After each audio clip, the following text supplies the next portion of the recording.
Good day, and thank you for standing by. Welcome to the fourth quarter 2023 Spectrum Brands Holdings, Inc. earnings conference call.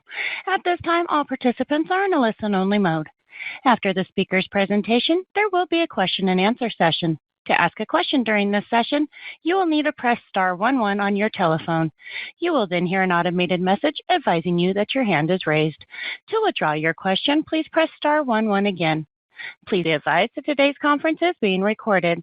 I would now like to hand the conference over to your speaker today, Faisal Qadir. Please go ahead. Welcome to Spectrum Brands Holdings Q4 and full year 2023 earnings conference call and webcast.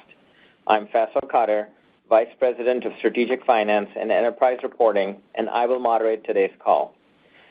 To help you follow our comments, we have placed a slide presentation on the events calendar page in the Investor Relations sections of our website at www.spectrumbrands.com. This document will remain there following our call.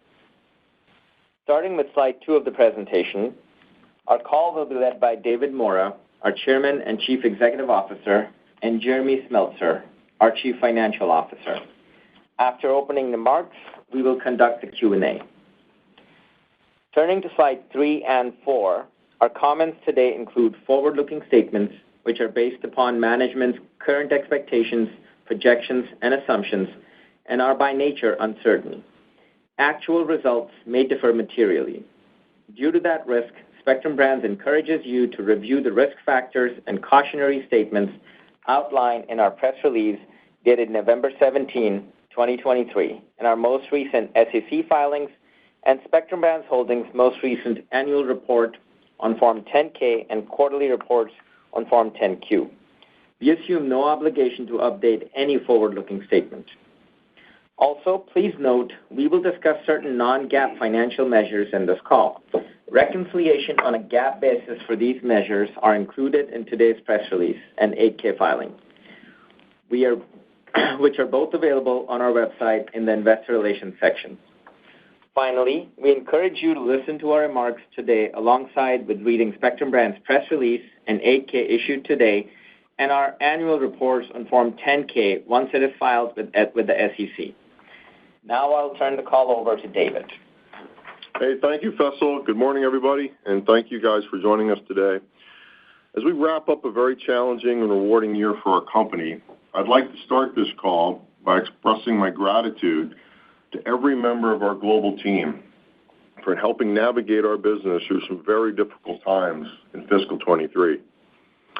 I would also like to thank our investor base for their confidence and trust over the past 2 years as we battled through and overcame operational and M&A regulatory challenges. Moving to slide 6, we started fiscal 23 with a challenging macroeconomic environment, with consumer demand declining from the heights of the pandemic, and our retail customers' inventory strategies driving significant demand volatility. Our margin structure was still under pressure from the inflation hangover in our inventory that was acquired in fiscal 22, and our leverage ratio was very high, with declining EBITDA and high working capital commitments at the same time. We were also facing the legal challenge of the DOJ that was trying to bar the sale of our HHI business. In the face of these challenges, our company has not just successfully navigated these obstacles, but we're now also beginning to turn a corner. We have successfully defended against the legal challenge, and we closed the HHI deal for $4.3 billion in cash. With the close of this transaction, we have now become a net debt-free company, as we ended the year with $1.9 billion of cash and short-term investments against a total debt position of $1.6 billion. On the working capital side, we made great progress, and we reduced our inventory by over $300 million since the beginning of the fiscal year, while also, importantly, improving our fill rates across all businesses. We have also been now unwinding any early pay and factoring programs across North America, which used approximately $250 million of our cash during the year.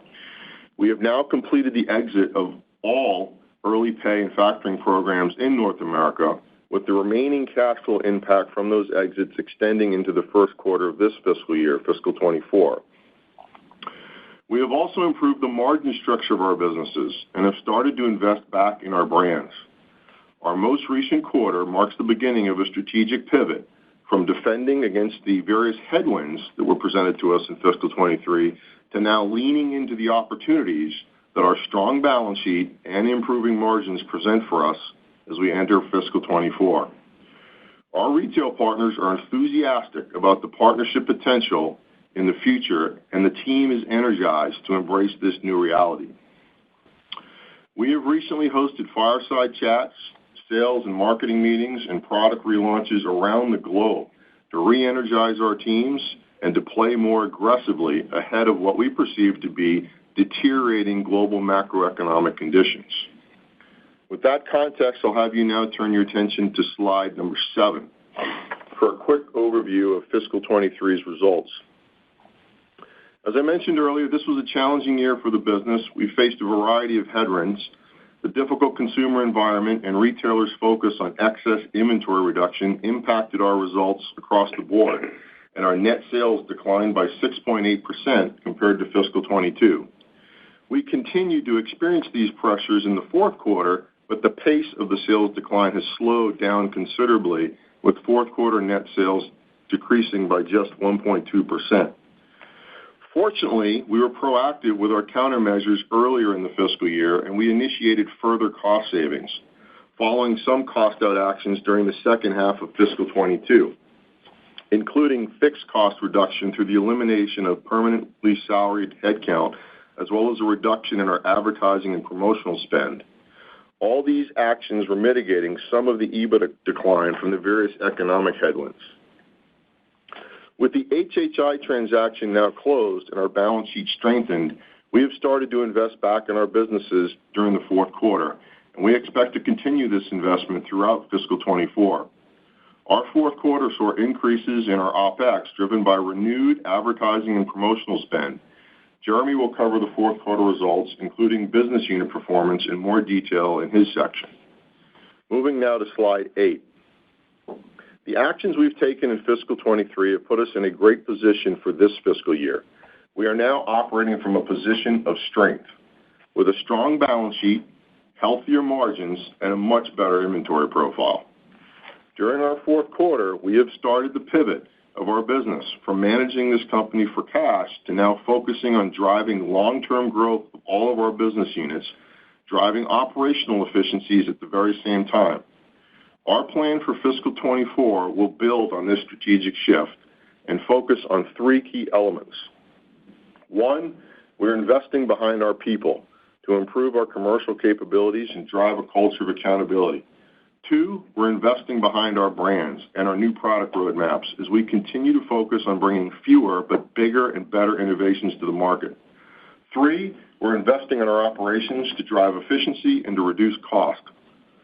Starting with the first element, we recently made a number of key hires in senior sales roles and marketing positions across the company as we are leaning into investing in our people and upgrading our talent. We are making a conscious effort to materially bolster our commercial operations, innovation, sales, and marketing capabilities.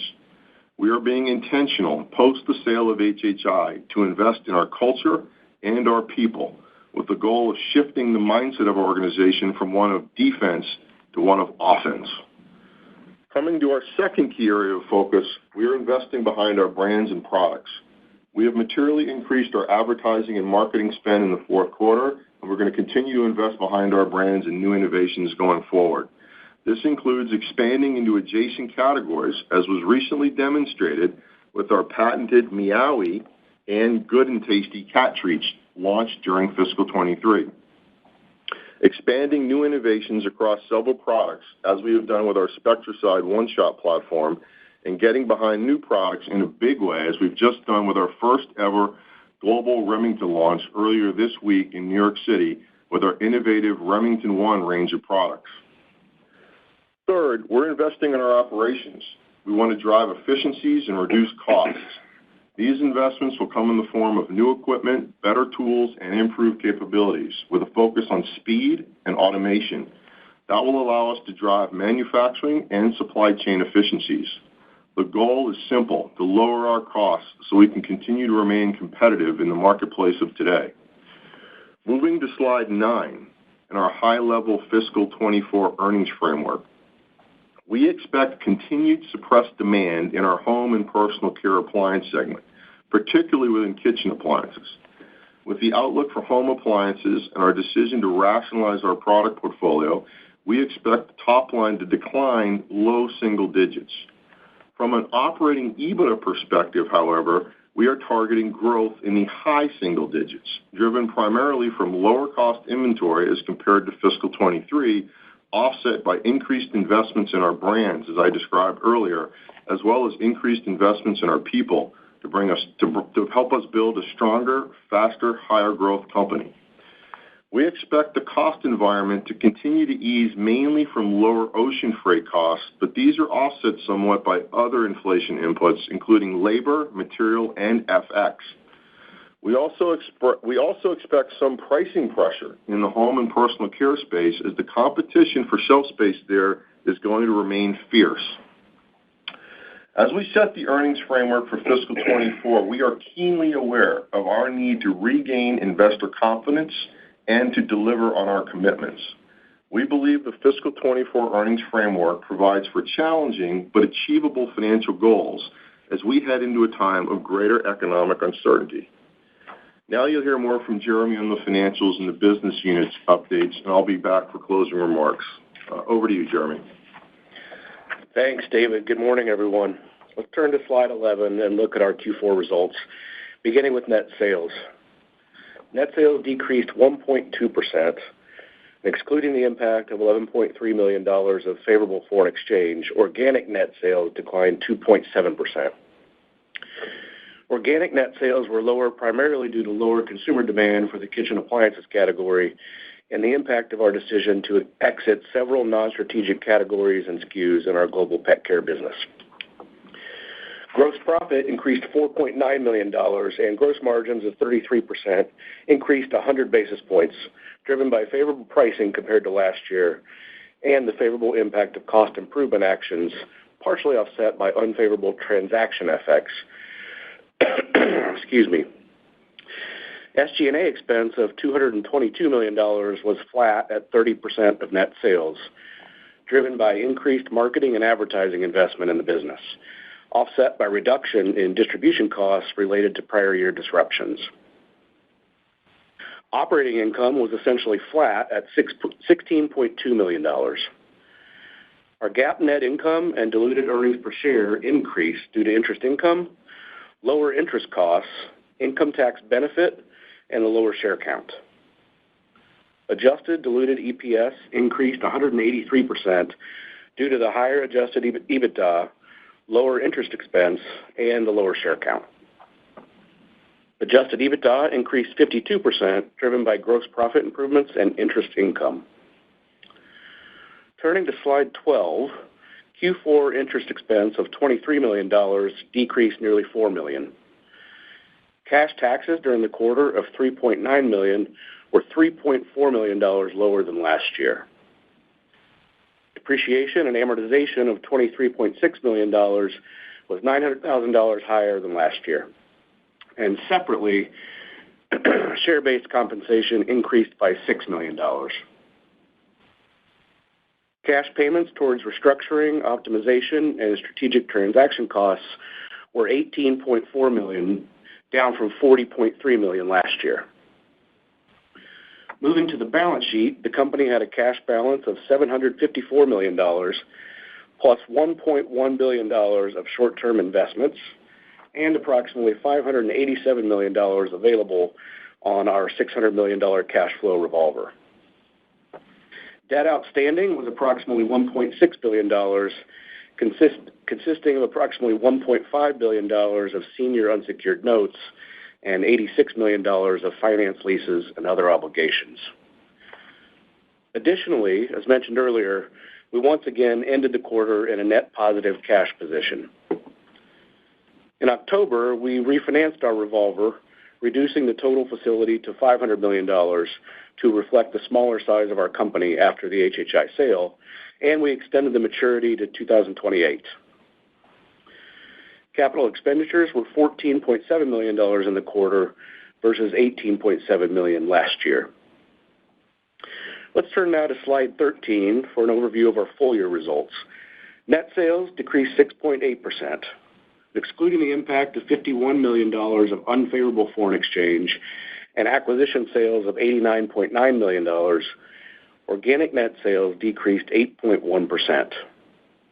The sales performance was driven by the retailer's focus on aggressive reduction in inventory, leading to lower replenishment orders for our home and garden business, while home and personal care was impacted by continued post-pandemic category demand softness in kitchen appliances, as well as continued inventory reduction actions by our retailers.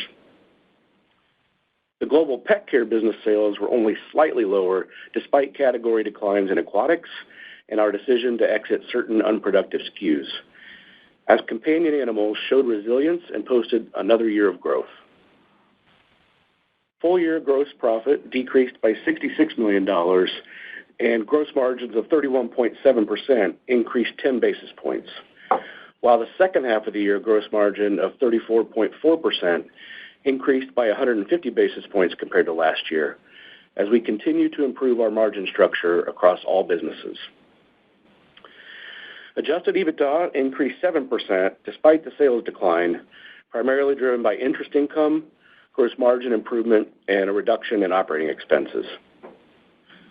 Now let's get into the review of each business unit to provide detail on the underlying performance drivers of our operational results.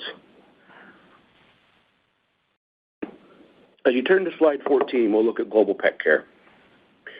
Reported net sales increased 1.6%, while organic net sales decreased 0.7%.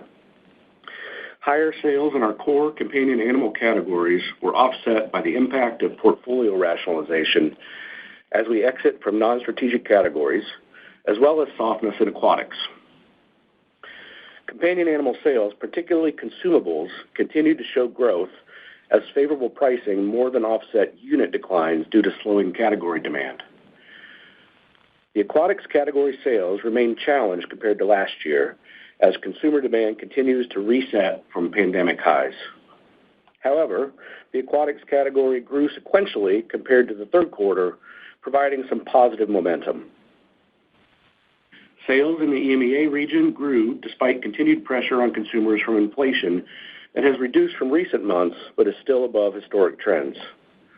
Growth in EMEA came from our companion animal category, driven by double-digit growth in the dog and cat food business.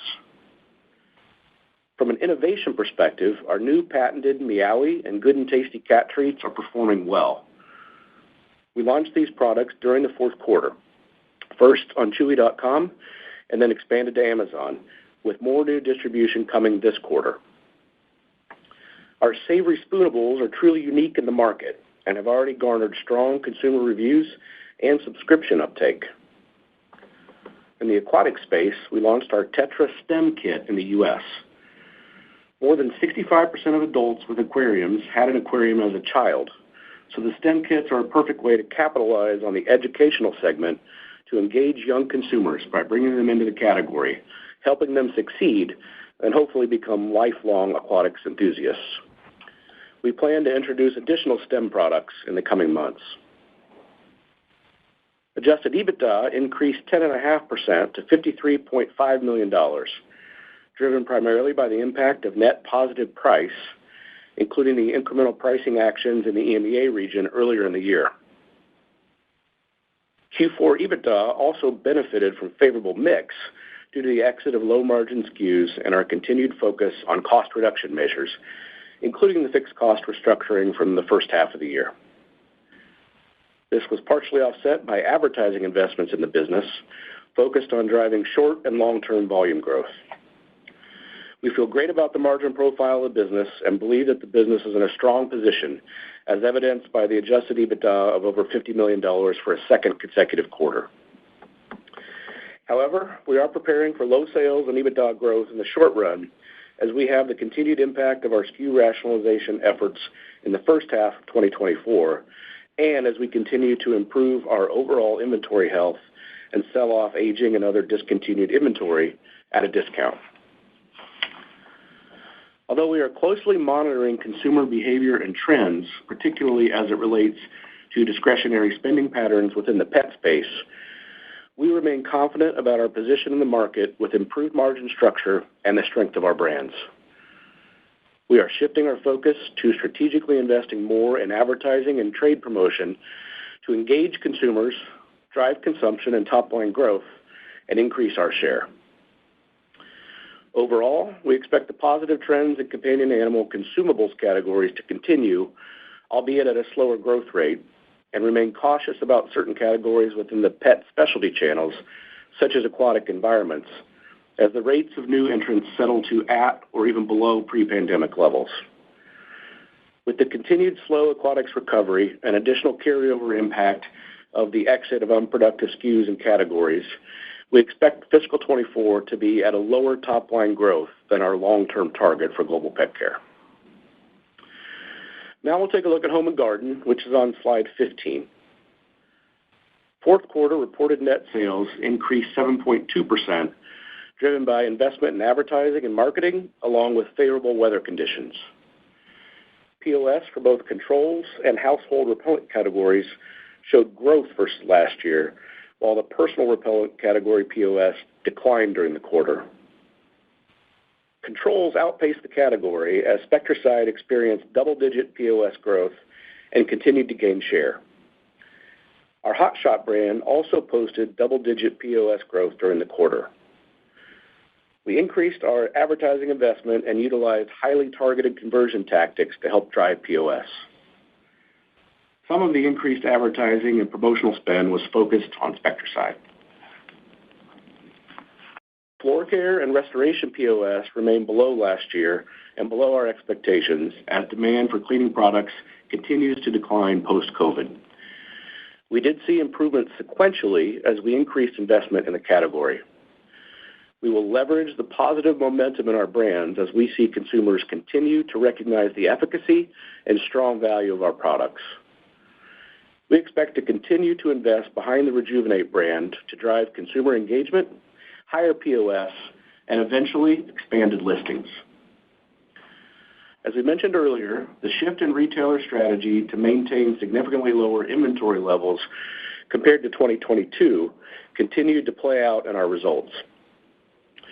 We believe that the impact of retailer inventory reduction is largely behind us, and we expect retailer orders to be much more in line with POS during fiscal 24. We are continuing with the commercialization of our recent innovations and plan to significantly increase our investment behind promoting our innovations and our core brands. In controls, this investment will support our base products as well as strong innovation in Spectracide. In repellents, our new Zone mosquito repellent devices, Cutter Eclipse and Repel Realm, continue to gain traction with consumers. We expect to significantly expand distribution and make it available across multiple channels in 2024. Adjusted EBITDA increased 60% in the quarter to $21 million. The EBITDA increase was driven by higher volume and related fixed cost absorption impact, positive pricing, and benefits of fixed cost restructuring and cost improvement initiatives undertaken earlier in the year. We experienced higher product costs from raw materials and labor in line with our expectations. Fiscal 23 was a challenging year for the H&G business, mainly due to the retailer inventory strategy, which led to a disappointing top-line performance. Despite these headwinds, we were able to focus on margin performance and are pleased with the margin improvement in the fourth quarter. We believe that the fundamentals of the consumer market remain strong and that the H&G business is set up well for success in the future. As we look forward to fiscal 24, we expect our retailers to build inventory later in the season, which will pressure our first quarter and possibly second quarter sales, but we are confident that we have the right manufacturing strategy to support that later inventory build. We are working closely with our retail partners to understand consumer demand expectations and how it translates into our production and shipment plans. Now finally, Home and Personal Care, which is on slide 16. Reported net sales decreased 6.3%. Excluding the favorable foreign exchange impact of $4.8 million, organic net sales decreased 7.7%. The organic net sales decrease was driven by category decline from lower consumer demand, mainly in kitchen appliances. Although the majority of the retailer inventory reductions are behind us, there continues to be excess retail inventory for air fryers in the U.S. market, with a significant decline in consumer demand from pandemic highs.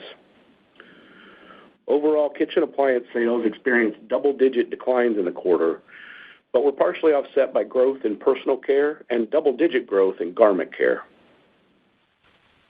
North American sales grew in personal care, garment care, and kitchen appliance categories with the exception of Power XL, which is significantly impacted by lower air fryer sales. Sales in EMEA, APAC, and Latin America were all up double digits, with strong e-commerce growth and expansion of the Power XL brand internationally. Adjusted EBITDA decreased 27.5% to $20.3 million due to volume declines from kitchen appliances and the unfavorable impact of transaction FX. This was partially offset by lower ocean freight rates and savings from various cost improvement initiatives, including the fixed cost restructuring we undertook over the past 2 years. The overall macroeconomic environment remains challenging, but our efforts to fix the profitability of the business are showing results. In fact, the gross profit margin for the business increased 600 basis points from the first half to the second half of the fiscal year. Earlier this week, we delivered our first ever global Remington launch to support our innovative Remington One collection of multi-purpose styling tools that deliver both convenience and performance. The range includes a 2-in-1 flat iron and curler, a multi-style dryer, and a shave and groom multi-tool. The brand generated significant reach and engagement via exposure on the ABC Super Sign on Times Square, a radio and social media campaign, a fleet of branded taxis in New York City, and culminated in a launch event hosted by iHeartRadio and Z100 Talent, where we welcomed retail partners, celebrities, influencers, and media. As we look forward to fiscal 24, we expect softer consumer demand, particularly in the air fryer and toaster oven categories, to continue and expect a continued challenging competitive environment in North America. We have also exited certain TriStar SKUs in fiscal 23 after assessing, among other things, performance and quality standards and the business risks associated with the continued support and distribution of these SKUs. Due to the difficult consumer environment and the exit of multiple products, we expect HPC sales to be down in fiscal 24, particularly in the first half of the year.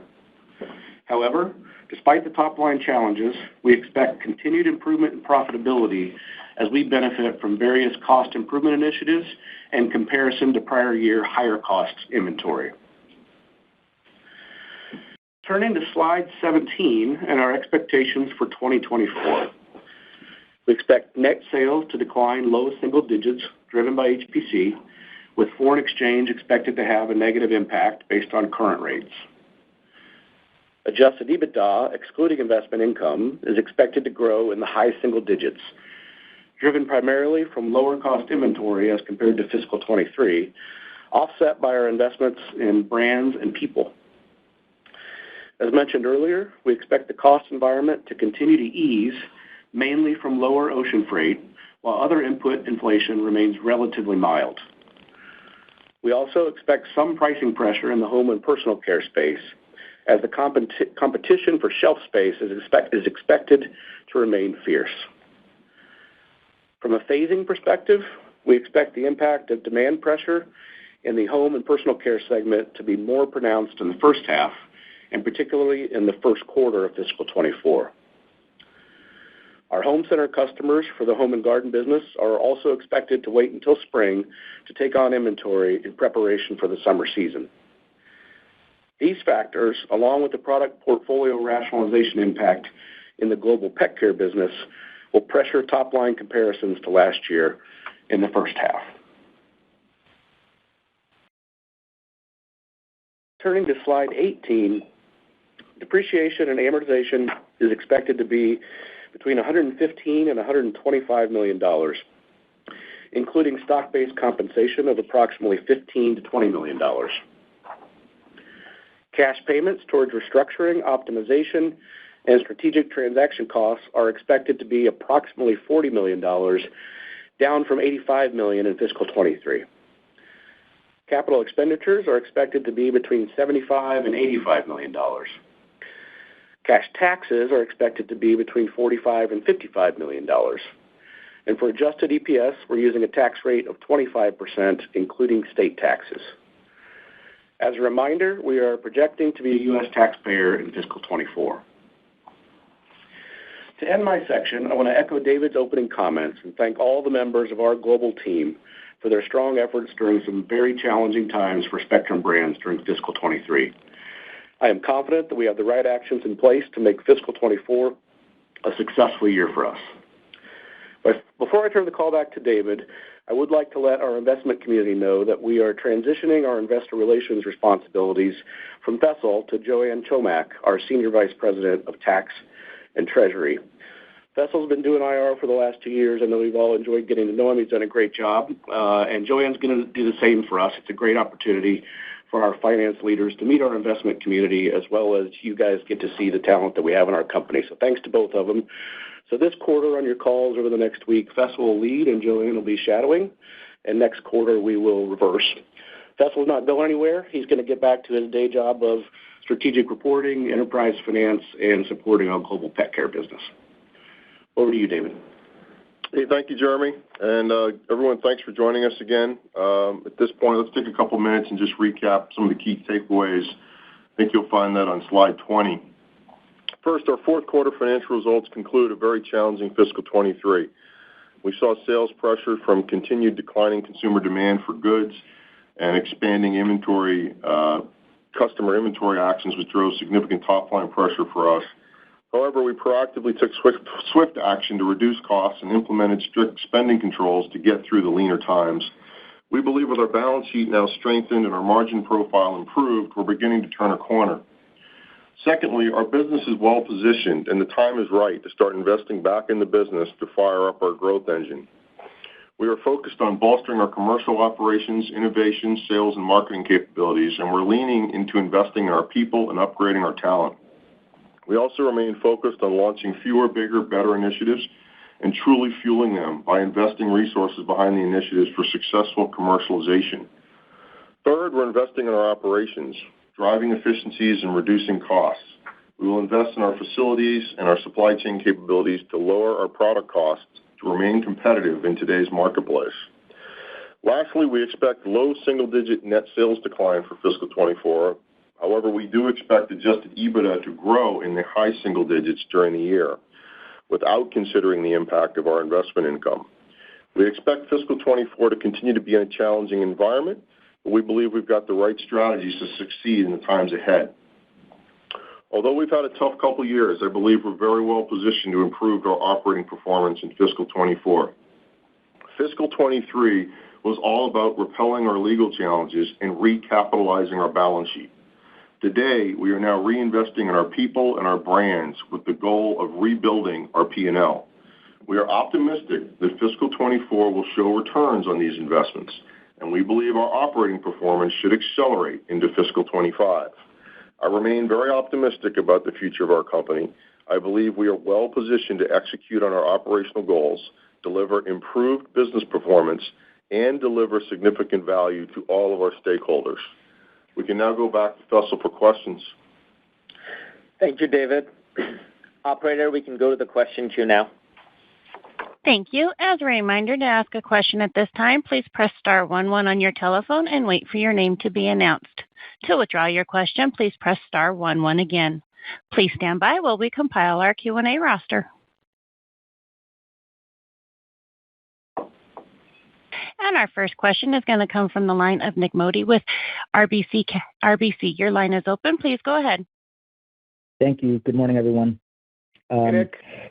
Hey, good morning. So, Dave, I was wondering if, you usually have a pretty good handle on the big picture and the macro. So just wanted to get your state of the union on the shape of how you think things will evolve in 2024. I know there's a lot of moving pieces and it's very uncertain, but we'd just love your take today. And then just a little bit more granular, can you just give us any context on the discontinued products and how much that has impacted the business and how we should think about that at least through the first half of the year? And if I have it right, I do believe a retail customer exited the aquatics business during 2023. Do I have that right? And when will we lap that in 2024? Thanks. Yes, I'll go in reverse. I think there was some discussion about a retail customer exiting aquatics. I think that went slower than planned. I think they stayed in the business longer than planned. I'll let Jeremy and Fessel correct me if I'm wrong on any of that.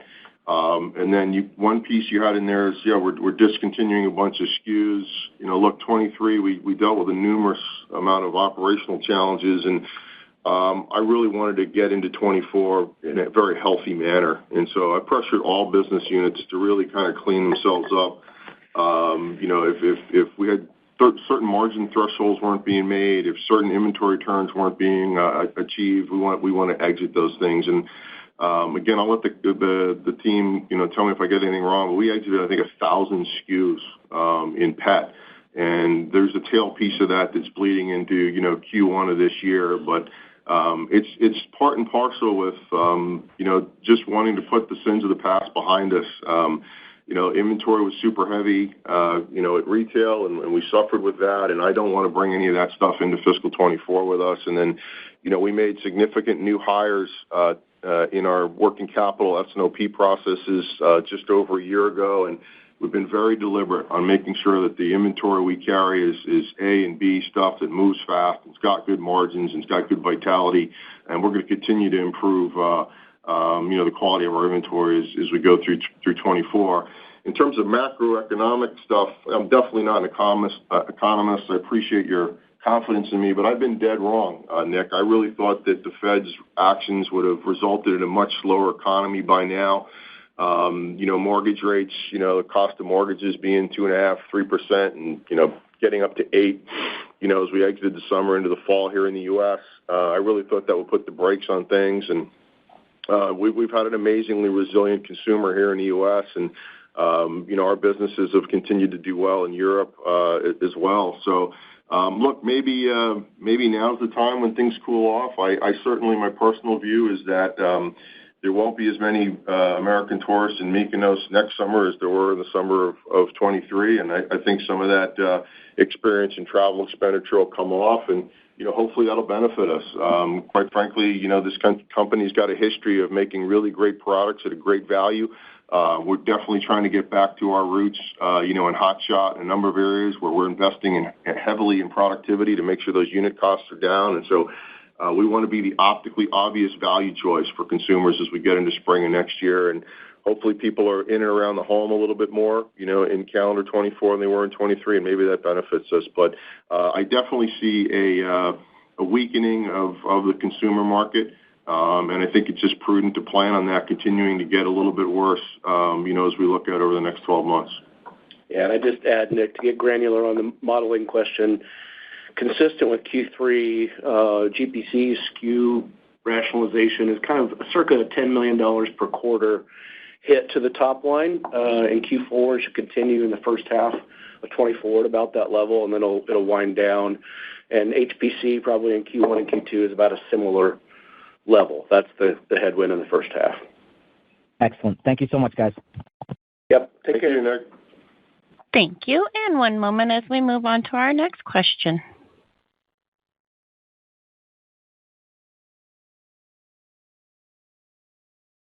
And our next question is going to come from the line of Bob Levick with CJS Securities. Your line is open. Please go ahead. Good morning. Thanks for taking our questions. Morning, Bob.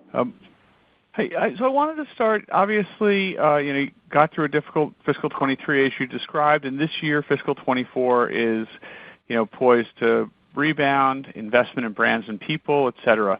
Can you give us a sense of how much was the investment in brands in fiscal 23 and what's the expected investment to be in fiscal 24? How do we view the difference in the increase in investment? Yeah, I mean, we're not going to give absolute dollars because it's kind of a rabbit hole. You go down by business and by brand. But I would tell you that in 24, depending how the year turns out on the top line and from an external perspective, we will probably spend between $40 and $50 million more on brand investments between advertising, marketing, R&D, and some incremental IT investments in those areas. Okay, great. And then so how do you determine the right amount to spend? Is fiscal 24 right, or is fiscal 25 going to be higher? And what's the form of investment that is higher this year and the expected ROI on that? Look, Bob, I think let me hit a couple of just broad points. I mean,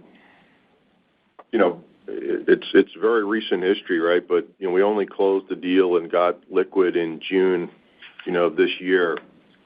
And running a business, a year ago, leverage was 6.5 times. Running a business for cash, we took a lot of fixed costs out of the company. 2 of the 3 remaining businesses, we've replaced the entire leadership team. I mean, brand new leaders. We've got a new salesperson that just started in Home and Garden. We, recently just hired a new marketing person there. Just put a North American lead into the appliance business. I got a brand new president there that's taken over from Europe. I mean, you're talking about a business that just didn't get a lot of capital to it because of the leverage situation and the pressure from the DOJ challenging the sale of HHI. And it's a brand new day. We got $1.8 billion in a checking account, and we think the markets are going to deteriorate. We want to go play offense. And, I just think that's the best way to get after it, is to jumpstart this thing with some real investments in people, talent, brands, and we want to make a lot of noise and bring the consumers really great product here and create a base of earnings that is sustainable and growable, into the future. So, look, I think we're putting a lot of money on marketing. There's a lot of money going into e-com, doing a lot of real-time testing, test and learn, we call it, on the .com partners. That's all the way from, Chewy, Amazon, Walmart.com, you name it. And we really want to drive the business to a much healthier level and then be able to compound from there as we get healthy. I would say we're going to get healthy in 24, and then we're going to try to accelerate that into 25 with what we're doing here with these investments today. Okay, super. I'll jump back in queue. Thank you. Thanks, Bob. Thank you. And one moment as we move on to our next question. And our next question is going to come from the line of Brian McNamara with Canaccord Genuity. Your line is open. Please go ahead. Good morning, guys. Thanks for taking our questions. My first question is regarding my first question is regarding the HPC business. There's a large player in the space that recently went public and appears to be the exception to the rule in terms of growing the top line in this tough market. With your outlook for increased pressure in 2024, particularly in kitchen appliances, I guess, what is this competitor doing differently that the rest of the industry appears to be struggling with? Yeah, I think that particular entity has been particularly good at innovating, but then spending very large amounts of money advertising. 50, 100, hundreds of millions of dollars. And, we clearly don't have that size or scale. But that was kind of the thesis behind what we're trying to do with DRTV and DTC with the studio we got through TriStar. And that's part of what we're trying to do here with fewer, bigger, better bets. And it's part of what we're trying to do here with the new Remington launch that we just did here in New York City on Monday.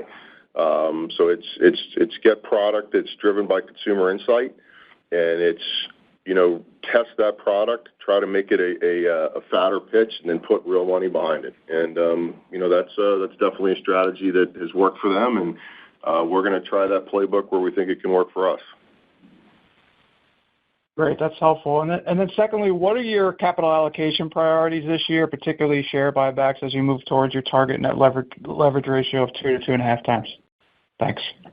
Yeah, we're in the middle of completing a $500 million repurchase program now, and, that'll wrap up soon. And, we're going to get off this call and see where the world is next week. But, I think if we can continue to shrink our float and grow our earnings, I think good things tend to happen if you can do that consistently. So, we've obviously got some bonds outstanding, and there's an obligation there, June, July next year if we don't do an acquisition. But I think, we really want to invest in our organic businesses and, never say never. If there's some tuck-in out there that is a slam dunk, for pet or home and garden, we'll probably look at it. But right now, I just want to continue to buy in shares that I think are undervalued and get our earnings stream growing. Great. Thanks a lot. Best of luck, guys. Thank you. Thank you. And one moment as we move on to our next question. And our next question is going to come from the line of Chris Carey with Wells Fargo Securities. Your line is open. Please go ahead. Hey, everyone. Thanks for the question. Can I start on garden, please? So the outlook for retailers to build inventories later in the season with pressure in Q1 and that continuing into Q2, is that based on, you've had these conversations with the retailers by this point, being so late in the calendar year, and, there's a lot of visibility into that comment? Or is that, a level of conservatism given what's happened in the category this year, uncertainty on weather and these sorts of things? So I'm trying to balance the two.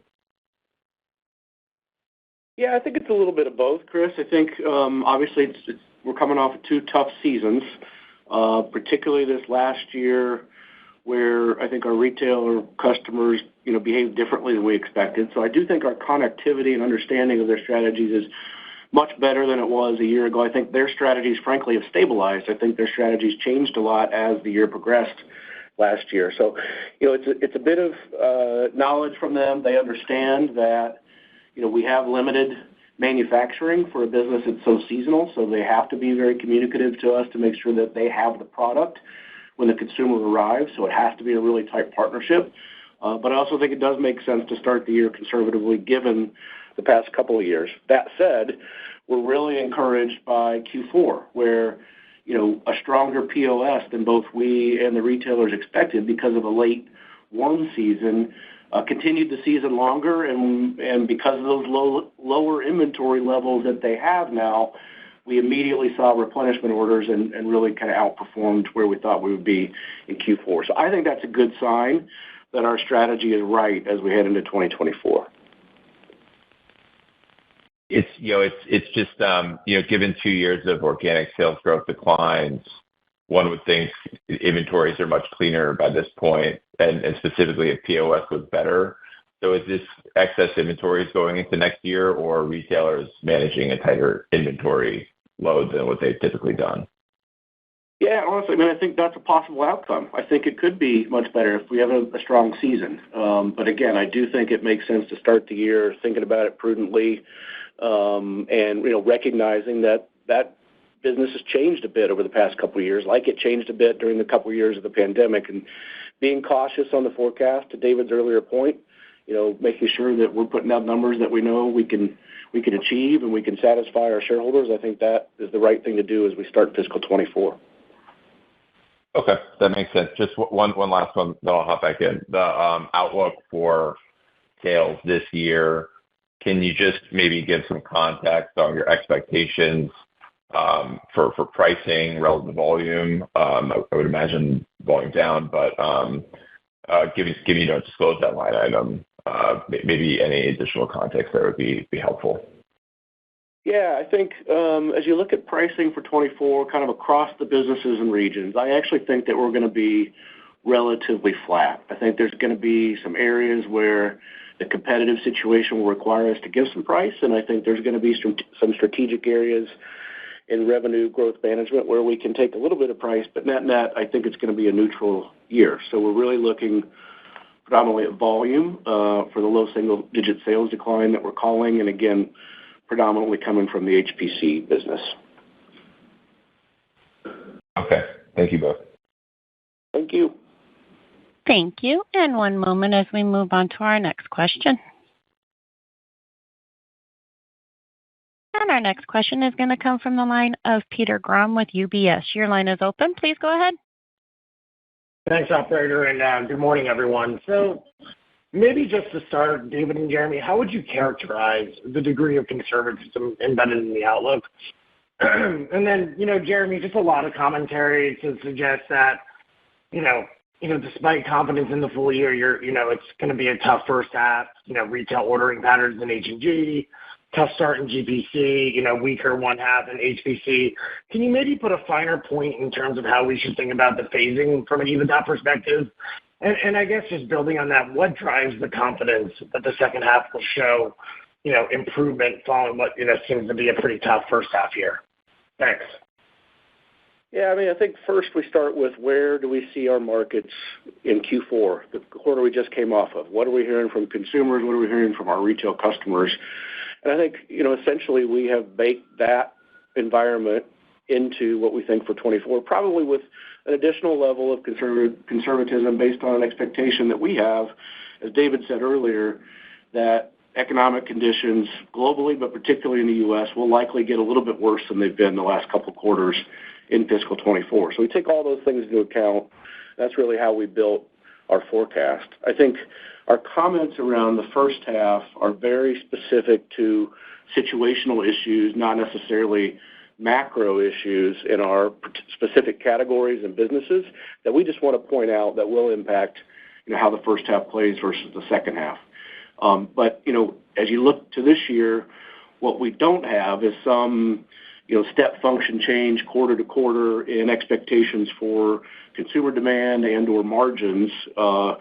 We expect it to be more steady than what we've experienced the last couple of years, and we don't have the significant roller coaster ride of inflation going up and deflation going down to worry about. So, I think it's a year of stability, as David talked about earlier, a year to start investing back into the brands in a material way sequentially from what we've done in the last 2 years, which has been quite low. I think it'll be a great year for us to deliver EBITDA growth in all three businesses, to do that, to track the return on those investments well, and to springboard hopefully into a better economic situation in 25. Thanks so much. I'll pass it on. Thanks, Peter. Thank you. And one moment as we move on to our next question. And our next question is going to come from the line of Ian Zaffino with Oppenheimer. Your line is open. Please go ahead. Hi, great. Thank you very much. Ian. How are you guys? Ian, good. How are you doing? Happy Friday. Good. Yeah, you too. I wanted to ask you on HPC, how are you thinking about, a potential, separation of that business? I know you had talked about in the past, obviously fortunes have kind of changed a little bit there. What do you need to maybe get a separation back on track? And then, just as far as, I guess fundamentals, but any M&A in that area as well? Because I know you talked a little bit about M&A, but you didn't mention HPC, so wanted to kind of see how you were squaring that. Thanks.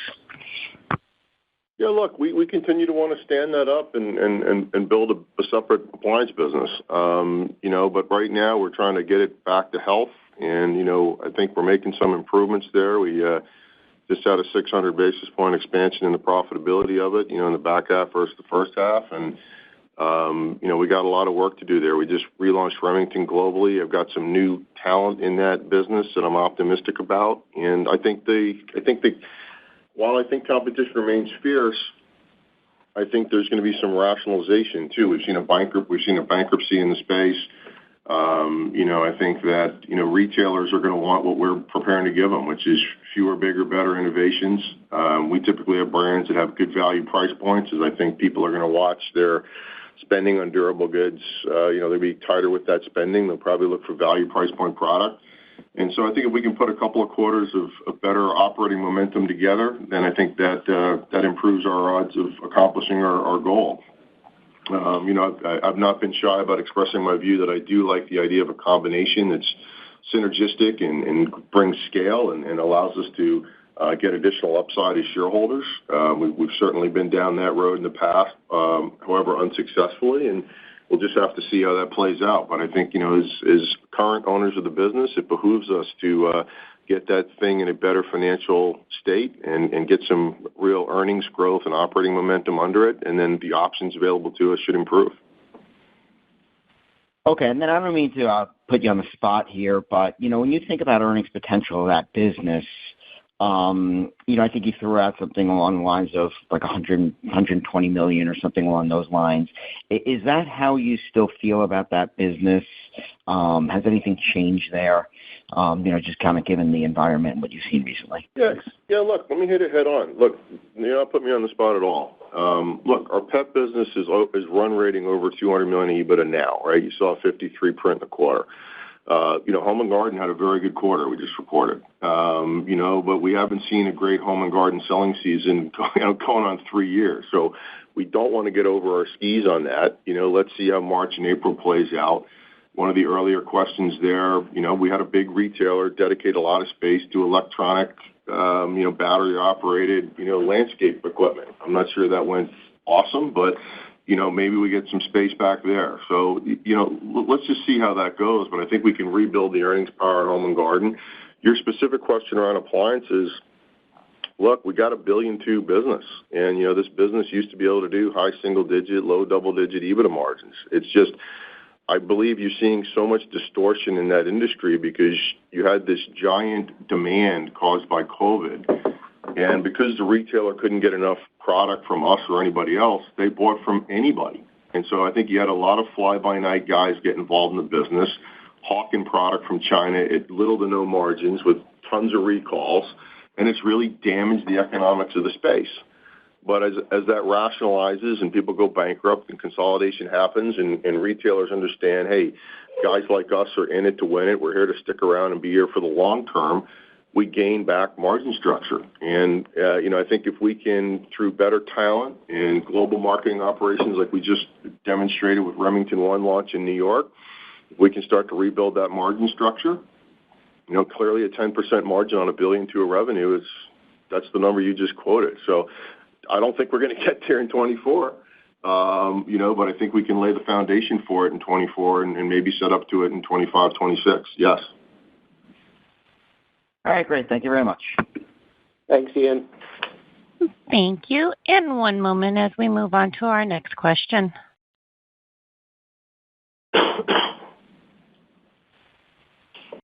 Our next question comes from the line of Olivia Tong with Raymond James. Your line is open. Please go ahead. Great. Thank you. First question is just in terms of marketing spend, and whether you could talk about sort of short and long-term goals. Obviously, you have the capacity to spend more nowadays. Is the intent to be above the category to gain some lost ground a little quicker, or is sort of more in line and build? Just want to understand your thought process in reinvesting back in the business first and foremost. Thank you. Yeah, obviously we've spent under the average category for where we play over the past few years. I think the strategy is a little bit different by business, and even within the business, sometimes by brand. We have some premium brands in our global pet care business that play at the high end of price points in their various subcategories. But that's a type of business where you're not doing the traditional advertising that costs as much as what you do in some other CPG categories. So the spend is relatively modest, but it has led us to be successful in growing at or above category for a number of years. I think when you look at the Home and Garden business, it's a bit of a different story. We have a value proposition play as part of our brand strategy. So we don't want to spend at zero, but you're not going to see us spend at 4% of sales. That just doesn't make sense for what we do and who we're trying to be for our consumers. And in HPC, we have brands really across the price points, but the reality is we have a fairly significant amount of revenue at, opening the mid-price point with the brands that we have. And so, again, while we want to invest more than we did in 22 and 23, and we intend to, and we've already started, again, we don't need to be at 3 or 4% of sales. I think, 1.5%, 2% of sales. I think even coming out of our business units, I think they would tell you that's sufficient blended for what we're trying to be brand by brand within our businesses.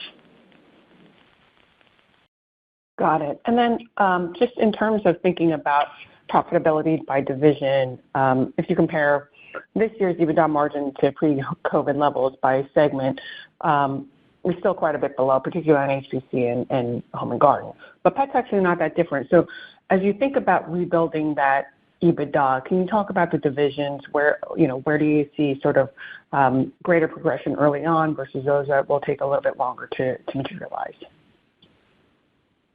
Sure. Yeah. I mean, I think, David just hit it in the last question on HPC, right? We've gotten down into this, lower single digit level, and we'd like to be back in the high single digit, low double digit level over the coming couple of years. And I think that's probably all the level of margin that the combination of those categories and our brands and where we play will allow. I think you're spot on Global Pet Care, Olivia. I think that's really directionally the right margin level, and the key focus is on actually growing the top line and dropping it down to the bottom line and continuing to invest in the brands and new products. And then in Home and Garden, look, structurally, I don't think there's anything different inside our business other than the fact that we have had to absorb the inflation that we have, like everybody else has, and had to price for it and the impact it's having on our consumers. But the last 2 years, overall production and our sales to our retail customers is lower than we think a normal season will be, and that naturally will leverage up. And Q4 is a great example of that. As I talked about earlier, Q4 came in stronger because of the late good weather for our particular categories, and both our net sales and our margins over-delivered expectations in the quarter. So I think that's what we'd like to see as we get to a more normalized season, whenever that might happen. Got it. And then just last question around uses of cash and share repurchase. Obviously, nice to see the move there. But as we think about sort of continuing to deploy the cash, why shouldn't we expect you to continue to buy back shares if presumably right now you're still looking to put cash to work? Your focus right now, it certainly seems to be more internally than looking to add assets. So, just if you could talk a little bit about share repurchase and thoughts about cash allocation, that'd be great. Yeah, look, I think we did a study. We've returned about $3 billion of cash to shareholders in the last 5 years. We've just returned $500 million, almost wrapping that up. We've got a dividend out there. So, returning a lot of cash to shareholders this calendar year. We continue to think we're materially undervalued. And so you can probably expect us to continue to buy shares. But we've got to finish this current $500 million ASR, and we'll update you when that's done. Got it. Thank you. Thanks, Olivia. Thank you. And this does conclude today's question and answer session, and I would like to turn the conference back over to Faisal Qadir for any further remarks. Thank you. With that, we've reached the top of the hour, so we will conclude our conference call. Thank you to David and Jeremy, and on behalf of Spectrum Brands, thank you all for your participation. This concludes today's conference call. Thank you for participating. You may now disconnect.